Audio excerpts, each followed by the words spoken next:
গাজীপুরের শ্রীপুরে Satkhamair rail station এলাকার একটি ট্রেনের পাওয়ার কারে আগুন লাগার ঘটনা ঘটেছে, তবে এতে কেউ হতাহত হয়নি। স্থানীয়রা জানায়, মহুয়া কমিটার ট্রেনটি সকাল 9:15টায় ঢাকা থেকে নেত্রকোনার মোহনগঞ্জের উদ্দেশ্যে রওনা হয়। বেলা 11:15টার দিকে গাজীপুরের শ্রীপুরের সাতখামাই স্টেশন এলাকায় পৌঁছালে ট্রেনের পাওয়ার কারে আগুন দেখতে পায় স্থানীয়রা। পরে চালক ট্রেন থামিয়ে দেন। খবর দেওয়া হয় ফায়ার সার্ভিসে। ফায়ার সার্ভিসের 2টি ইউনিটের 40 মিনিটের চেষ্টায় নিয়ন্ত্রণে আসে আগুন। এই ঘটনায় ঢাকা ময়মনসিংহ রুটে ট্রেন চলাচল বন্ধ রয়েছে।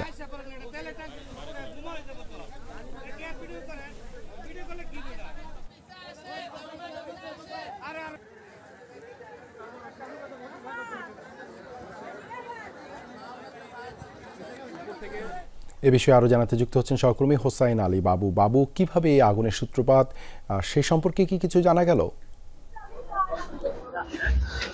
দেবাশিস, আগুনের সূত্রপাত হচ্ছে যে জামালপুর মোহনগঞ্জ গ্রামে যে মহুয়া ট্রেনটি, সেই ট্রেনের যে জেনারেটর যে বগিটি রয়েছে, সেই বগিতেই আসলে এই আগুনের ঘটনাটি ঘটে। আসলে জেনারেটর থেকে আগুনের সূত্রপাত হয়। আমরা এখানকার যারা এই জেনারেটরের যারা যাত্রী ছিল তাদের সাথে আমরা কথা বলেছি। তারা যেটা আমাদেরকে জানিয়েছেন যে জেনারেটরে আগুন লাগার পরও আসলে জেনারেটরের ম্যান যিনি ছিলেন তিনি অনেকবারই পানি দিয়ে আগুন নেভানোর চেষ্টা করেছেন, তারপরে আগুন নেভে নেই। তারপরে হচ্ছে এখান থেকে দৌড়ে গিয়ে উনি যে ট্রেন চালক যিনি তাকে আসলে বলেছেন। তারপরে হচ্ছে ট্রেনটি থামানোর পরে এলাকার স্থানীয় লোকজন যারা রয়েছেন তারা কিন্তু আসলে এই ট্রেনটি থামিয়ে আশেপাশে যারা রয়েছেন তারা কিন্তু পানি এনে, পুকুর থেকে পানি এনে, টিউবওয়েল থেকে পানি এনে আগুন নিয়ন্ত্রণের চেষ্টা করেন। তারপরে হচ্ছে তারা যখন নিয়ন্ত্রণে তারা ব্যর্থ হন তখন ফায়ার সার্ভিসকে ফোন দেওয়ার পরে ফায়ার সার্ভিসের ইউনিট এসে আগুন প্রায় 40 মিনিটের পর আগুন নিয়ন্ত্রণে নিয়ে আসে। আমরা একটু দেখানোর চেষ্টা করছি যে জেনারেটর রুমটাতে আগুন লেগেছে, সেই জেনারেটর রুমে আমরা আছি।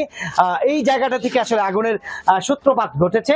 এখান থেকেই আগুন লাগার পর আসলে পুরো বগিটি সেটি একদম পুরো পুড়ে গিয়েছে। দেখতে পাচ্ছেন যে ফ্যানগুলো পুড়ে গিয়েছে, ভিতরে যে আসবাবপত্র ছিল সেগুলো পুড়েছে, যে এখান থেকে যে লাইন বিদ্যুতের লাইন দেওয়া হয় সেটি কিন্তু পুড়ে গেছে। এখানকার অবশিষ্ট কোনো কিছুই বাকি নেই, সবগুলোই কিন্তু আসলে দেবাশিস পুড়ে গিয়েছে।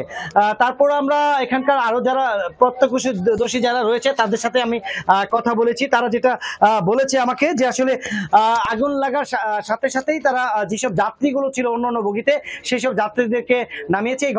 এই আগুনের ঘটনা আসলে এখনো পর্যন্ত কোনো হতাহতের ঘটনা ঘটেনি। দেবাশিস, ধন্যবাদ বাবু যুক্ত হবার জন্য।